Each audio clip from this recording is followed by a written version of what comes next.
Hello, hello, hello. This is Misty Magdalena Grace with the new and improved version of Healthy and Wealthy and Wise, where we talk about spirituality, psychedelics, plant medicine, microdosing, and really that journey within to finding your best innate wisdom, to your best health, your best wealth through all sorts of inner child healing, trauma release, grief recovery, overcoming addictions, and working with the mind, the body, and spirit. So go ahead, leave a review, subscribe, download.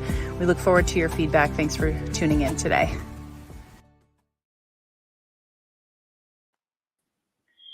Hey, everyone. Welcome back. Happy September is Suicide Awareness and Recovery Awareness Month. We are still flowing with amazing guests. And I just want to quickly acknowledge, if this is your first time tuning in, Healthy and Wealthy and Wise, this is our 5th annual year of doing this and observing Suicide Awareness Month. And Jenny, our guest today, who I'll introduce shortly, has been on the show before.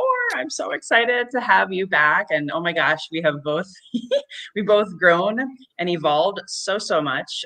So really quick, if this is your first time tuning in, I'm a healing practitioner of mind, body, spirit medicine, and just helping people heal grief recovery, addiction recovery, and go through this thing called life, or if you're having a spiritual awakening. That's stuff that me and my husband love to help people do, because that's where we've been since I actually first met Jenny back in 2020. So please tune in, and if you are on the live, you can comment and ask questions. You can actually just comment below right now. I see some eyeballs on the live stream. So comment below and say #live if you want, and city, state, country that you're tuning in. And if you're on the replay, #replay. I am on YouTube. I'm live streaming on LinkedIn and Facebook. So you can also follow me on any of those platforms for future shows. We have 3 shows this week, and one more show on Monday, the 30th next week, to close out strong with a lot of inspiration, a lot of hope and healing. Suicide survivors, people who are in the mental health space, people who've lost people, tips and tricks. And we also had all sorts of discussion about recovery awareness in the first half of the month. So share this with those that you care about. You might just save a life. So without further ado, I'm going to introduce Jenny Thrasher, and she and I actually met in 2020 when I had my first Suicide Awareness Month, and she's the founder of All That We Are and the creator of the Thrive methodology, a groundbreaking approach to mental health and suicide prevention. And she's going to share her story about, how and why she got so passionate about that. And I just want to acknowledge, I actually received her book, Growing Through Grief, in December of 2020, which is interesting because that was when I had hit my rock bottom with my own unprocessed grief. So I just thought I'd share that as kind of cool. So thanks, Jenny, for being here today. I'd love for you to start by sharing your story. Yeah. But first, just thank you. Thank you. It's hard to believe that it's been 4 years since we first connected, and so much growth and transformation for both of us during that time. But yeah, let's dive in and really talk about, why am I here? Why do I do this? I have a lot of friends who regularly will say to me, I don't know how you do this all day, every day. And the truth is that, first of all, talking about mental health, talking about suicide, does not have to be depressing. In fact, I rarely find it depressing. I see it as an opportunity to empower people. And while there is a heaviness that can be involved, there's a sadness and a grief that can be there for those who are going through challenges or they've lost someone. We don't have to stay stuck in that. It isn't about getting over any type of trauma or loss. It's not about getting over our pain. It's about growing through it. And I speak from experience. For me, this journey began on June 2nd, 1999, when I lost my dad. I was 20 years old when my dad died from suicide. I was getting my degree in psychology and did not understand how this could happen. The stigma associated with suicide was not a reflection of who my dad was. And even though my dad, in November before he passed away, he had asked for help. He had let his employer know that he was not doing well, and that he needed additional support. Unfortunately, no one knew how to help him, not just his employer. None of us knew how to help him. And, I'm often asked, if I sit around and wonder, like, what could I have done differently to save him? And my answer is always no. I do not.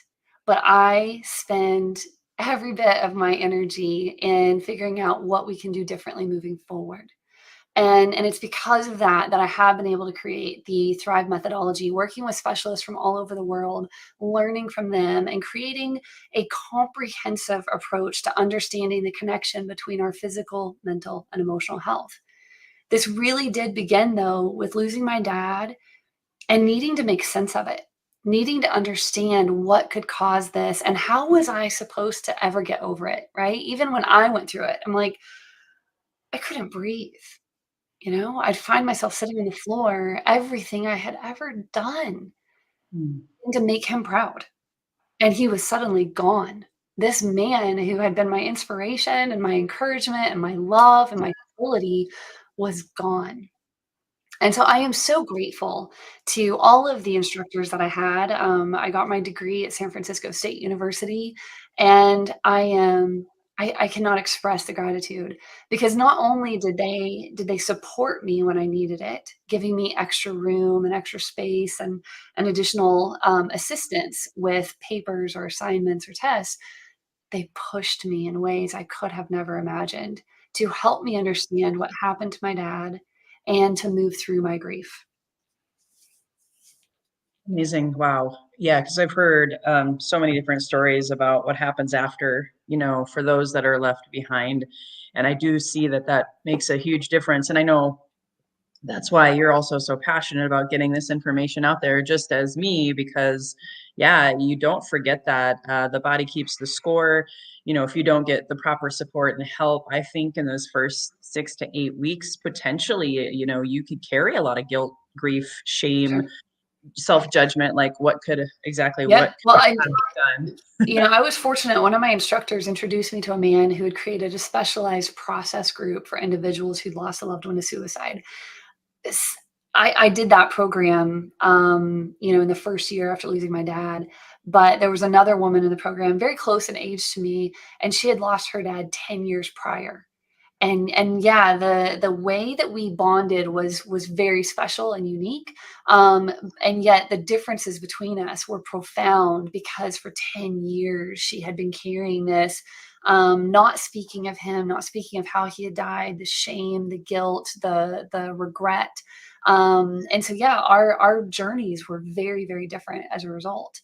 um, and I feel like I should say too that part of this journey, has also been going through my own challenges. So losing my dad, while it was one of the most painful things I've ever experienced, um, I can honestly say that I now see his death as one of the greatest gifts in my life. My dad's death saved my life. Not only did he save my life, he saved my daughter's life.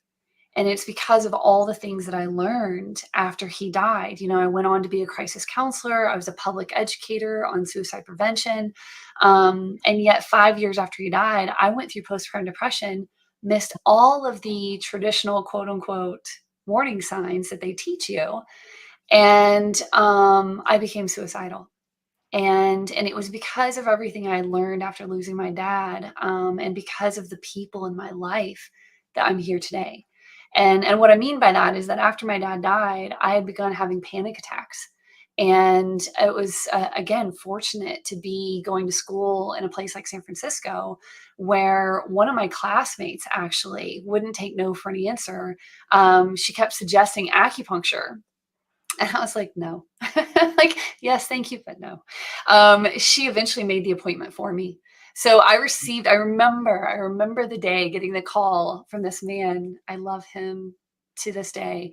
And he said, with this German accent, yes, hello, Jenny. This is Martine, and I'm calling to let you know that I have an appointment scheduled for you for this Saturday at 10 a.m. I'll see you there.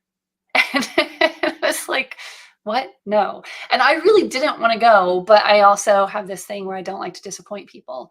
So I went for this acupuncture session, and honestly, it wasn't an immediate fix. But months of doing acupuncture, what I learned was it not only did it alleviate my panic attacks that I was having, but it provided me a sense of calm that I had never experienced in my life. So when I started going through postpartum depression, my now ex-husband, my husband at the time, he just looked at me and he said, let's get you back into acupuncture. And that's what we did. So acupuncture and herbs are what were able to pull me out of my suicidal state, and not only alleviate the symptoms and mask the symptoms, but truly allow me to heal. So much so that 3 years later, when I had my second daughter, even though my doctor said, if you have postpartum depression with one, you'll have it with each one. So you need to go on antidepressants now. And I Wow. said, no, I will not. I lost my dad on antidepressants. I almost lost two siblings on antidepressants. I will not take them. And I will not put my baby on them. But I did acupuncture through that pregnancy. And I also did it after the pregnancy. And I never experienced a single day of postpartum depression with my second daughter. Amazing. Yeah. Amazing. Oh my Yeah. gosh. You just hit on so many things. Can we unpack that just Yeah. a little? Yeah. Yeah. Yeah. Of course. Because as you know, even with my background in health and fitness and nutrition and acupuncture and all of that, I still, hit rock bottom because I didn't get the help that you mentioned in processing that grief after that first suicide, let alone after the eighth. It was one of those things where in society, I see this time and time again. I lived it. I saw it with my family. We grew up with a pharmaceutical model. My mom having been schizophrenic, we went to the doctor, and even in my 20s, urgent care was my doctor. And I Yeah. went the Western model until same thing. I found acupuncture after my first suicidal thought, and I feel like had I gone the antidepressant route, I might not be here. A lot of my friends who died by suicide, they had just had their medication shifted. And so I feel like more and more people have to break out of that paradigm Yeah. of Yeah. antidepressants. And again, we know they serve a purpose because I want to respect all paths. And I have a guest Mhm. on that mentioned that, like, if he didn't have that one, I think it's one medication, bipolar, it would not be good. So Mhm. you all got to find your right path. I It's just feel like right. it's It's still an too, individual experience. yeah. It's very individual. I have friends that are on medication for anxiety or depression, and they swear by it. They live their lives by it. I have clients and other friends and family members who never want to touch it again or never want to touch it in the first place because they're listening to their body. Right? Mm, I think that's one of the things that we need to pay attention to is, are we truly honoring the messages we're receiving from our body? To be clear, thoughts of suicide are very normal. They're natural. They are a warning system saying there's something wrong, right? So now it's a matter of, is it in our environment? Is it within us? Or is it a combination of the two? And a lot of times, especially here in the US, people are consuming things on a regular basis that is causing an imbalance in the body that is then elevating anxiety, elevating depression, elevating different types of manic episodes without even realizing that they're doing it to themselves because the amount of chemicals that they are consuming, not just with food, but mhm. products, your skincare products, your cleaning products, all of these things are overwhelming our bodies. And then most of us are not aware of it. And even those of us who are, it takes discipline to make these changes and stick with it. And I know some people say, well, I don't want to buy the organic stuff because it's so much more expensive. I get that. But can I tell you, my medical bills have gone to almost non-existent because I have removed all the harsh chemicals from my house, from the products I use on my body, and the things that I eat. So when you think about what you'll save, not only that, more energy, you feel more balanced, you feel more in control of who you are. But it does take us listening to our bodies, to be able to recognize when there's a challenge, when there's a problem, rather than immediately thinking, like, I had this thought of suicide, or I might even be actively suicidal, which are two different things. Having thoughts of suicide is when we are having thoughts like, I don't want to be here. I can't do this anymore. Just end this, right? Like, those are thoughts of suicide.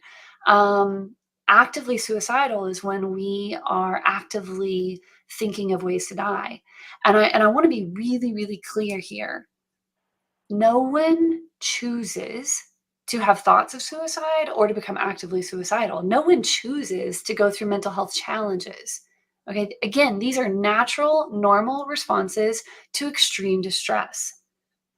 So when you have those thoughts or you become suicidal, rather than shaming ourselves, rather than beating ourselves up or being embarrassed or feeling guilty, is to say, whoa, something's not right. Something's not right. Let me just take a moment. Let me be in this moment. Let me breathe through this moment. Let me reach out to my people to let them know I need some extra support. I need some extra love. And when we're in that space, a lot of times it can be hard to remember, who are my people? Magdalena, 100%. have you experienced that? Where it's like, I'm so distraught, even though I do this for a living and I've been doing this for years. I even have that where I go, I don't know who my people are. I don't know who's going to understand me in this moment. So I have a little trick for that. When we're healthy, when we're thinking clearly, come up with your list. But don't just write it down and leave it next to your desk. Okay, we all have these handy dandy little miniature computers. What I did is I actually put in my contact list. So let's say I've got this good friend Adam Carter. Well, in his title, I have certain emojis, and one of them is a smiley face emoji covered in hearts. So if I am in a moment of distress, rather than trying to think of who are the people I can reach out to, I think of that emoji. And I go to my contact list and I hit search and I put in that emoji. When I put in that emoji, my list of people come up. And then I can look at that list and go, okay, in this moment, who would be my person, right? And what's nice is if they're not available, I've got a whole list where I can be like, hey, need a little extra love right now. And I think that's the other thing that's really, really important to address is that when someone reaches out to you to say, I'm not okay right now, right? And there's different ways to say it. It doesn't have to be, I'm feeling suicidal or I'm having thoughts of suicide. Although we should feel comfortable, it would be beneficial if we did feel comfortable to say that. My code, because it's playful and fun, and it's also it happened in a very loving way, that I was on a call with a friend and I said, I know when I'm at my worst is when I haven't made my bed. And when we went to hang up the call, she said, hey Jenny, if you ever have a day where you can't make your bed or you even think you can't make your bed, just message me and let me know. So Mm. now pretty much anyone that knows me knows that they can message me with, I can't make my bed, or I had trouble making my bed today. Or it could even be, I just made my bed for the first time in 2 months. We all know what that means. Here's the thing though, if you get a message like that saying, I could use some support, or I couldn't make my bed, or I need a friend, or I'm having thoughts of suicide, this is a time where we act from a place of love. Because when a person is at that point, what they need more than anything is to know that they are worthy of love. Mm. This is not go into fix it mode. This is not, I need to be scared of what might go wrong and I might say the wrong thing. This is, let me pour my love into you. That is it, right? And it can be as simple as telling the person the different reasons that you love them, that you appreciate them. A couple weeks ago, I got a message from a friend of mine, and it simply said, "Hey Jenny, I had a really hard time making my bed this morning." And he's actually in the UK, so he's 6 hours ahead of me, right? So I see this message, and I immediately wrote back and said, "Would you like to get on a call?" And he wrote back and he said, "Oh, it's not a 911. I just wanted to let you know, so please don't worry." And I said, "I'm not worried. But we are overdue. It's been a while. Let's connect." And we did. We got on a call and we talked and we just had this beautiful moment. But it is about removing the fear and uncertainty that surrounds suicide and being able to show up from a place of love. Yeah. And you and I are going to talk about that next. I think it's a good segue into how to that language matters and to break the stigma. But I just want to unpack like one thing there that she said, if you're listening, what she's talking about is prevention versus correction. So, like being preventative so that when these events occur, and I totally agree with you, we tell our clients if they say, I had my first suicidal thought, oh my God, am I going crazy? Am I nuts? And no, I usually say, congratulations. This is very normal. This is actually, because we do a lot with, spirituality and stuff like that. This Mhm. is like, it could be your ego, fighting your transformation. I mean, there's lots of reasons that I've seen it for myself and others. I'm not going to go into that. But if you have your top 5 people, and usually you probably have to have a conversation with them and say, hey, if I call, Yep. this is probably why, or you have your code words. But to be able to be ready, and most people that I've seen don't want to ask for help. They live in isolation. They're wearing multiple masks because that's where I was at for sure myself. So I understand that. Before we move on to breaking the stigma, is there anything that you can share that maybe can help someone who doesn't want to ask for help to Mhm. start that journey? Well, actually, I think going right into how do we break the stigma? How do we end it? Is exactly what we need to do.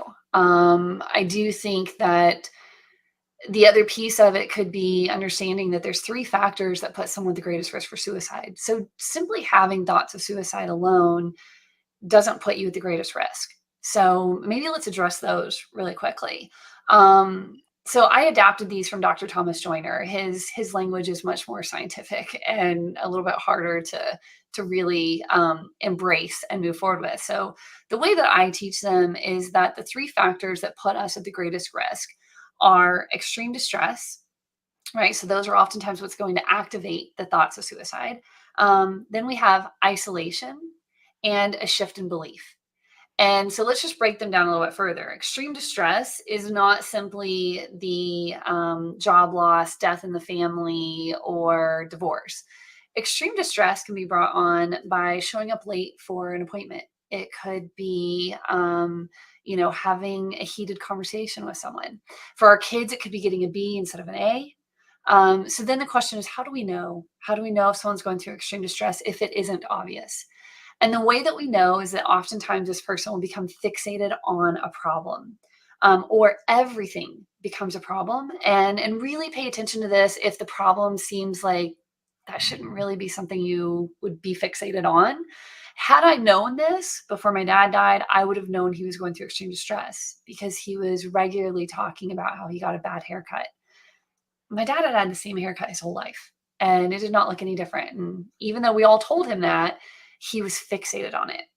So, but I didn't know back then to look for this.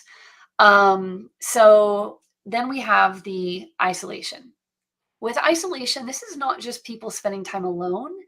In fact, the most dangerous form of isolation is when someone is surrounded by people and yet they don't feel like they can truly be themselves.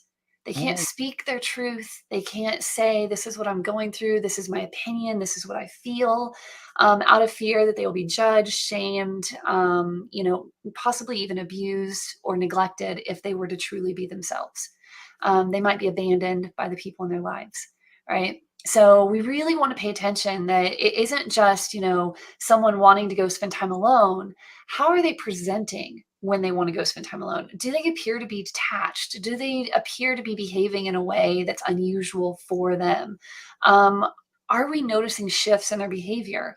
Do we really know the people around us? Have we created a safe space for people to genuinely be themselves and know that we are a safe space for them? Then we have the shift in belief.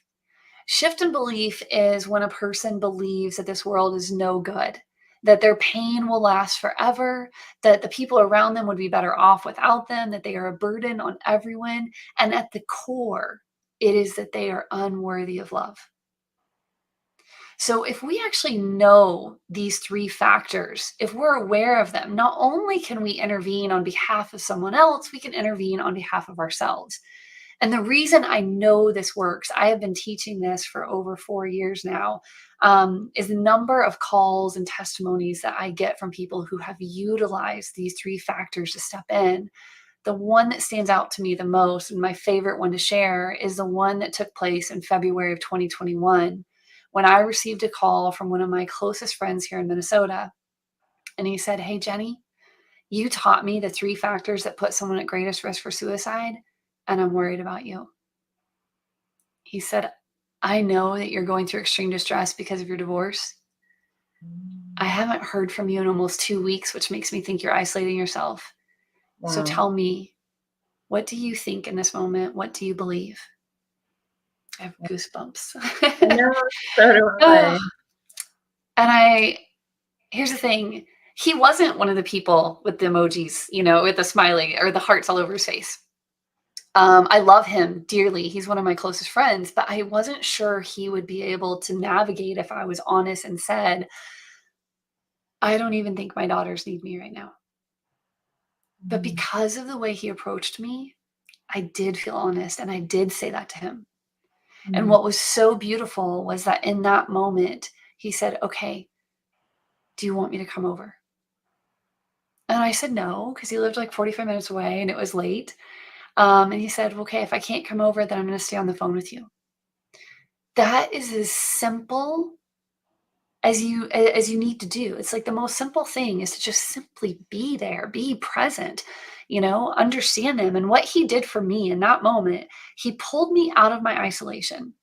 Right? He gave me a safe space to talk about what was going on. Going through the divorce, I didn't want to bring any of my friends into it. I didn't feel like I could talk about it. I'm an external processor, meaning I need to talk about it.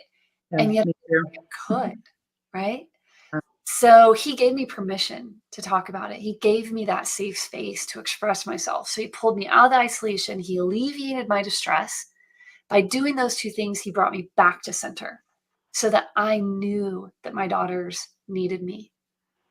Sometimes that's all a person needs is just to know that they are loved and to be reminded of their purpose, of the people around them that need them, that love them, that appreciate them. Sometimes if someone's going through ongoing challenges, right? So for me, that was it was kind of a combination between situational and ongoing because it was a massive life change for me and a lot of things were happening at once. Um, but if you have someone who's had years and years of going in and out of episodes, that's where I'd really, really, and this isn't meant to be a sales pitch, but go check out thrivecourse.org. This is the course that I've put out and learn about the human blueprint because that is going to show you how our physical, mental, and emotional health are connected, how they impact each other, and the elements that make up each one. When you have that, you can actually look at it to discover what are the root causes. And I came up with this after helping my daughter transition from suicidal to thriving because parents would call me and say, like, what did you do? What was that thing? What was the one thing? And I would say to them, it wasn't one thing, right? And I would spend hours on the phone with them explaining all the different things that we did. And at that time, she was 15 years old when she had attempted suicide. Um, we did 17 things within a 6-month period to be able to help her make that transition. And so, what we want to understand is that this is like peeling an onion. The longer that someone's been going through challenges, the more that you're going to need to peel back, the more you're going to address. So, for those individuals who are like, well, I started running and I felt great, right? And so my depression went away, my anxiety went away, and I feel amazing. And then 2 weeks later, boom, they're like, running didn't help. It wasn't the answer. So I'm gonna stop running. And you know what? I'm gonna focus on getting acupuncture. And maybe that helped for a little bit. And then boom, they digress. The thing is, Mhm. a lot of times people, when they're going through these challenges, they'll start, stop, start, stop. If Yep. you find something that helps, that's one piece of the puzzle. Don't stop doing it. Right. Or if you're going to stop running, find some other physical activity because you still want to address your physical, mental, and emotional health. Um, yeah, I just covered a whole lot. I It's get okay. so excited talking about all of this. Um, so Yeah, I and I did, just so you know, everyone, I did put it up on the screen because some people might be listening to this on the audio podcast only later, whether it's years from now, months from now, weeks from now. So I'll put it in the show notes as well, just because I believe that obviously it's something that people deserve to look into. And we talk about mental, emotional, physical, spiritual health on here all the time, and how one thing again doesn't work for someone else might work for you. And it is your daily habits that yeah, define your success. And I understand, even like I said, I coached over 10,000 people in health, fitness, and nutrition. And guess what? I still ended up yeah, at rock proverbial bottom, and it was because somewhat similar. Oh, I stopped working out, I stopped talking to friends, I focused Mhm. on business and got addicted to social media. So you got to really find that consistency is what's going to help hopefully prevent. Consistency and exploration. Because while acupuncture worked for me for a long time, I then discovered Reiki. I discovered healing touch, fork tuning, essential oils.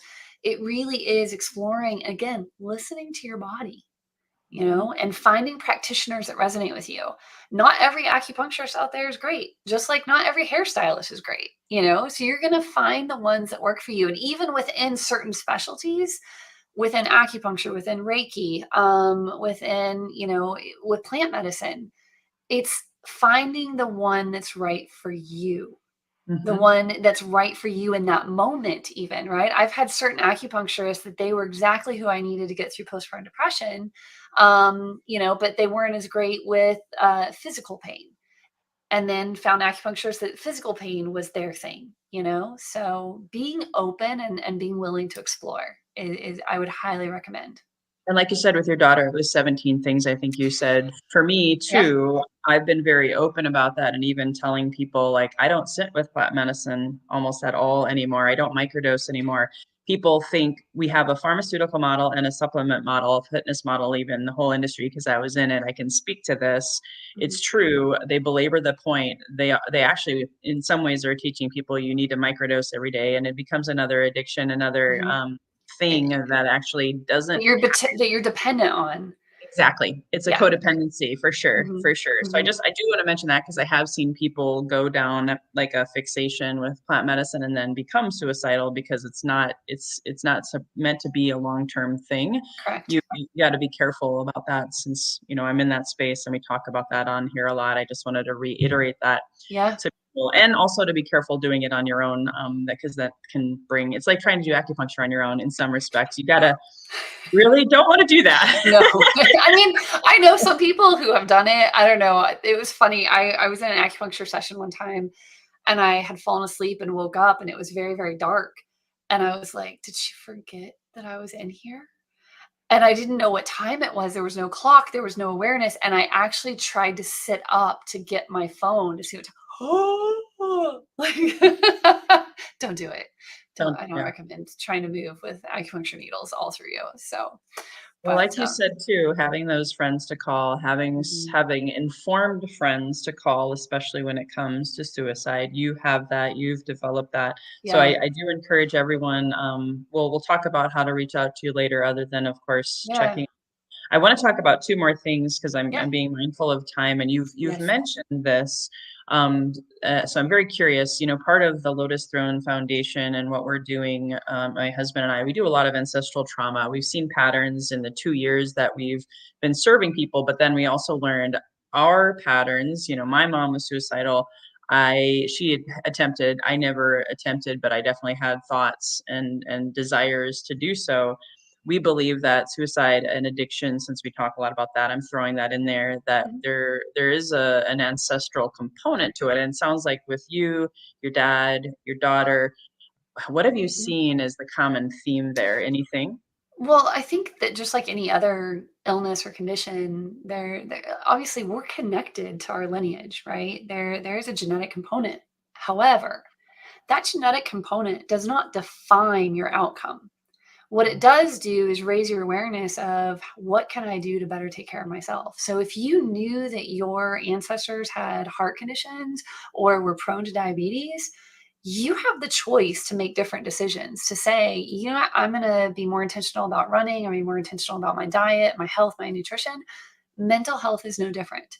So, I have actually been diagnosed with 5 physical health conditions, and through lifestyle, nutrition, energy work, I have reversed all 5 of those conditions. So I always let people know that when someone's going through mental health challenges, there's 3 primary things that Western medicine looks at. It is genetics, past life traumas, and current life stressors. When you go in and look at the human blueprint, you will see that that is just like such a small, insignificant amount of the things that could be going on that are causing the challenges that we're facing. You know, and the more open we are to various healing modalities or to learning about who we are, I think that's been one of the greatest gifts. Reading books that help me to better understand myself or understand my children. That's when I am really empowered to make new decisions and to be able to look at myself and go, oh, well, I'm learning a lot about, fascial maneuvers right now. I'm actually doing a training next week with Human Garage, and they teach you how to move your body in ways to release energy that's been trapped in the body. I previously was certified in emotion code with Dr. Bradley Nelson, also looking at ways to release emotion and energy that's trapped in the body. One of the things that caught my attention is why I'm going to talk about this releasing is because I know with emotion code, and I just learned with Human Garage, both of them talk about how we carry on the emotions and the energy from our ancestors. And Mhm. what I found really interesting was in the class that I took last week was talking about how the fascia is, like as babies, we quite literally are taking from our mother, right? From the womb is the fascia is coming in. So we are literally carrying their fascia in our body. They are carrying their mothers and their mothers, and, it goes on and on. So now think about like scientifically how we are carrying the energy and emotions from all these past generations. And so yeah, I think it is important for us to have that awareness, but keep in mind that it does not dictate the outcome. Amen to that. Yeah. I had like this cloud above me. And again, this was my perception. My family did the best they could. I'm not blaming anyone. You also have to remember that too, when you're looking at, especially if you were raised by alcoholics, 1 in 4 people have, if you've been in abusive or molestation, there's like 1 in 3, like the body keeps the score. Shared a Yep. lot of the neuroscience about what that trauma, including ancestral, does in carrying forward that. And if you don't know better, you can't do better. So I Right. just want to Right. throw that out there. But once I heard that alcoholism ran in my family, mental health ran in my family, autoimmune disease ran in Mm. my family, guess what? I allowed that to become my self-fulfilling Yes. prophecy. Yes. And it's also why I think you and I can probably identify with this. Like, I believe there's those of us who are the black sheep of the family that are the ancestors that are coming in to break those cycles. And Hmm. that's why, our mission is to break the generational cycles of addiction and suicide, be the change we want to see, and have open conversations and give hope and healing and an upliftment instead of, oh, this is heavy. I don't want to talk Yeah. about that. Right. Yeah. Absolutely. Absolutely. And as you mentioned, the self-fulfilling prophecy, if you're a parent, be mindful of how you describe your child. Be so mindful of what you're putting on them, right? Are they a shy child, right? So like, oh, this is my kid, she's very shy. No, she's having a shy moment. Okay. This is my child, she's very anxious. No, she's having a high anxiety moment. Okay. But when we start teaching our children, like, oh, I had anxiety, you're going to have it too, you are creating that for them. So be mindful of the way that we talk about our kids, or anyone really in your life.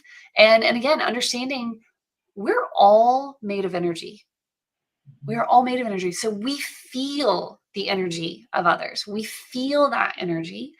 And so one of the things that I learned when Kaylee was going through her challenges, right? This is one of the 17 things. I had worked with a holistic psychologist, and she said, that if you continue to talk about Kaylee in the present tense of how hard, difficult, challenging it is, it will continue to stay that way. So always talk about it in the past tense. This, even if it happened today, this is what has happened, right? It's not what is currently happening because we create that. We just perpetuate it, right?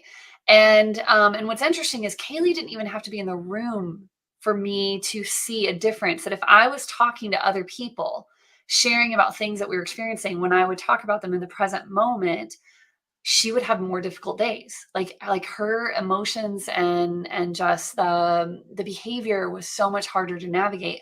When I started talking about it in past tense, I started seeing her calm down. But not only was I talking about the challenges in past tense, the other exercise she gave me was to write her name at the top of the piece of paper and write out all the things that I love and appreciate about her. Now, Aw.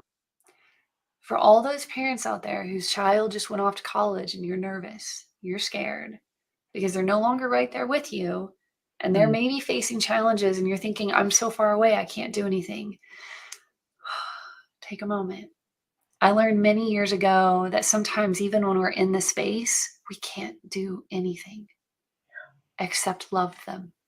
Mhm. One of the ways we can do that is to do this exercise. Write their name at the top of a piece of paper. Write out all the things that we love and appreciate. Okay. It can be as simple as beautiful smile to as specific as the art project that they made for me in 5th grade. Now, when we moved Kaylee out to Montana to start school, the day she moved into her dorm was a rough day, right? We got in, it was like a prison cell. And for someone who has high emotion or high empathy, she feels the energy of others, she feels the energy of the space. This was a hard space to go into. And so, we left her because she asked to have some space and some time alone. I went and informed the staff that she does really well when she has a personal connection. So if someone could please just go find a reason to talk to her and make that connection. I then went outside and I called her sister. And I said, hey, I know this is going to sound strange, but can you do something for me? I said, can you please write Kaylee's name at the top of a piece of paper and write all the things you love about her and all the things that you know are in her that can help her to be successful here? And then I sat down and I meditated. And as I meditated, my energy was focused on feel my love. Mm. Feel my love. And I was directing it to Kaylee. And it didn't matter that she was in the building, across the way, or now she's a 14-hour drive from me. When she's in distress, that is the energy that I channel and I direct it to her. It was cute. I actually didn't know if my younger daughter would do this exercise, right? Because she's 17, about to turn 18. I got home. It's been almost a week since I've set up my desk, and I come in, I sit down at my desk, and what do I see? This list that she'd written. And I looked at it and I saw it and I knew, and there's not a ton on there. It doesn't have to be a ton. It's the energy you're putting into it, recognizing that the other person is going to feel your energy. So are you building them up with everything you believe them to be, or are you sucking it out of them by worrying about them? When we worry about someone, when we get so consumed with worry, what we're saying is, I don't believe you're strong enough. I don't believe you're capable. I don't believe you're going to do this. So anytime you start to feel that worry come on, that dread, that fear, I encourage you to pause what you're doing, get grounded, whether it's through breath work or it is through tapping or meditation or taking a walk, but Mhm. focus on the life that you wish to live. Make sure you're taking care of yourself, making your self-care a priority, and then also focus on the things that you wish for the person you love, the good, the value that you see in them. I love that. Thank you so much. Mm. Yeah, there's so much that we shared that I hope, audience, that you are listening to how simple it is. Although I know Jim Rohn, I always love that quote, things that are easy to do are also easy not to do. So it's about intentionality, right, Jenny, and Yes. about being really conscious of how you can be the change you want to see in your family and in your children, and your friends. How can you reach out and support? And also, when you're in that space, how can you ask for help? Mhm. Because we're all in this together, breaking the stigma. I shared this with Jenny before we got on. We had our event on Saturday, and I won't lie, I was pretty scared because it is a big topic, and we threw suicide and addiction recovery together, so it's like a double like whammy, if you will. And we had people saying, I don't know if I can make it because it's just too heavy, I don't know. And now you can go online and watch the live stream. Go to my YouTube channel or go to magdalenegrace.com and you can watch it. It was so uplifting. It was so fun. I was energized after an event, and sometime in a multiple hour event, or with like a health Mhm. expo or a speaking conference or whatever, I can feel kind of taxed. But this, everyone was energized, everyone was positive, everyone was blown away by the speakers, because that's what we're doing, is we're just having a conversation and sharing stories openly and not like feeling like we're commiserating, but we're like connecting at the heart level. Mhm. You know, what if more people did this, Jenny, right? Yeah, And feel empowered, like you said at the beginning, as yeah. opposed to too heavy. And yeah, no, I agree 100%. And I think learning how to share those stories safely and effectively in a way that is going to be focused on ending the stigma. And I know we started talking about that like 20, 30 minutes ago, and we're almost out of time, but I just want to say quickly, let's quickly address the stigma. So most people, when you ask them what is the stigma associated with mental health and suicide, they will tell you that it's shame, but it is not. Shame is a result of the stigma. Okay. The actual stigma associated with mental health and suicide is that an individual who's facing those challenges, facing mental health challenges, has attempted suicide or died from suicide is seen as weak, selfish, broken, or simply bad. Okay. So have that in the back of your mind that Mhm. that it isn't just shame. It's that when we're talking about this, ultimately what we're saying, the stigma is saying that the person's choosing to be that way. And as I said earlier, no one chooses to go through this. When you read my book, Growing Through Grief, you can read the letters that my dad wrote before he died. You will see he never chose to go through this. Right? He also was not a weak man or a selfish man. He was not being vindictive.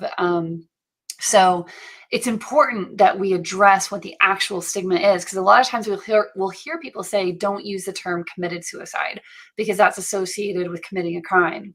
Okay, yes, Mm. once upon a time, and actually still in indigenous land, you can be arrested for expressing that you're suicidal or that someone thinks that you're suicidal, because that's the only way they can detain you and ensure your safety. However, at the root, it's the idea that it's a choice. So when we're talking about it, you will never hear me say that my dad took his own life, that he killed himself, that he chose to die, or that he committed suicide. Those are terms you'll never hear me say. What you will hear me say is that I lost my dad to suicide. My dad died from suicide. So you'll hear a lot of people say die by suicide. I prefer to say from, because for me, this is talking about it just like I would cancer. You wouldn't say that someone cancered, you wouldn't say that someone died by cancer. So Right. whenever you're questioning how to say it, think about it in that way. Is this how you would describe someone who's going through a cancer treatment right now? And remember that it wasn't that long ago, people were scared to say the word cancer. It used to be the C word, you know? So we're making a difference, but it is, as you mentioned earlier, it is about intention and awareness. That's how we're going to really create the change that needs to happen. Beautiful. Yeah, and just so you know, I felt like we were talking about breaking the stigma the whole time, because Yeah. just us having a conversation about it, and even tips and healthy preventative tools, just like, you know, when I worked with getting people off blood pressure medication or getting off their cholesterol meds, you know, this is about helping people thrive, going back Mhm. to your course name, and having an open discussion, to me, is breaking the stigma. So before 100%. I ask you one final question, I just want to give a quick couple reminders, announcements to my audience. I will be having actually not one but two more episodes on Thursday with both people who have attempted, and one of them is a first responder. His story is just mind blowing, especially if you are a firefighter or a police officer and you're in that industry. It's a very high pressure. You talk about the I forget the word that you use, but anyway, very Extreme intense. distress. Yes, thank you. I'm like, it started with a D. And then my beautiful sister, who's also a combo practitioner in her own journey. So please tune in, share this information. You can go to also, if you want to make a difference by donation and helping our scholarship fund grow. We just semi-launched our foundation, the Lotus Throne Sanctuary. And if you go check out lotusthronesanctuary.org, you can donate. You can also just contact me if there's ways that you want to be a part of this movement. We're really calling it more a movement now, more than a foundation. Is just how can we break those generational cycles? How can we have open conversations and get people the help they deserve, as opposed to living in isolation, fear, and judgment, essentially. So thank you in advance. And of course, Jenny, where can people find you? Anything that you want to share as we close? Yeah, I'd say the website to go to right now is jennythrasher.com. Okay. There you'll be able to learn more about the Thrive course. You'll also learn about the different services I provide. But anyone who would like a copy of Growing Through Grief, I have my own nonprofit, Growing Out of Darkness, and we gift these to anyone that requests them. And you can request one on jennythrasher.com, and we will get a book out to you. Cool. And I'll also include that information in the show notes. So thank you so much, Jenny, for all that you have thrived through, all that you have grown through.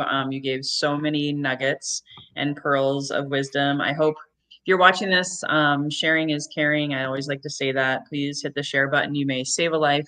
You may enhance a life, if not your own. Just giving is receiving, right? So if you know someone who's struggling, who's maybe you think might be in isolation or going through distress, and having those challenges with their beliefs. See, I already got your three tips memorized. So go back and watch this again as well if you came in late, because there was just so much value. So Jenny, any last really brief thought that you want to leave the audience with? Yeah, just remember that this is about love. Really, truly love. Learn, if you don't already, learn to love yourself unconditionally, and then love the people around you. Yeah, that's what I would say. Thank you. My meditation just before we got on was I got the reminder. I always know this, but I forget sometimes. We're human, right? Is just you never know what that other person is going through. So just to develop that emotional intelligence to, even if someone pisses you off or triggers you, just you don't have to take it personal, right? Exactly. It is a choice. We get to choose if we're going to react or respond, and I choose to respond from a place of love. Yes. So that's great to think about as we're going through this eclipse season, as we're heading into seasonal affective disorder and all of these, labels. Again, I don't like them, but I do know that for some people, it's something to be mindful of as we're heading into fall and winter and the holiday season, especially. So thank you. And everyone, until next time, I always like to close off with my same prayer is here's to your best health, mental, physical, spiritual, emotional, in your best wealth, relationships, abundance, prosperity. And here's to trusting and building that internal innate wisdom that is there to support you through all of times, the good, the bad, and the shadowy.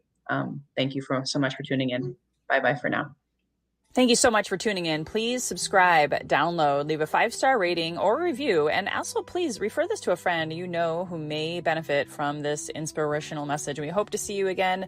Please subscribe to my YouTube channel or join my Facebook community. And if you are looking to manifest your best health, your best wealth by trusting your best wisdom within, please go to my website, www.microdosingforhealth.com. Again, www.microdosingforhealth.com. To quiet your mind, get into your heart, heal your body, and manifest your best.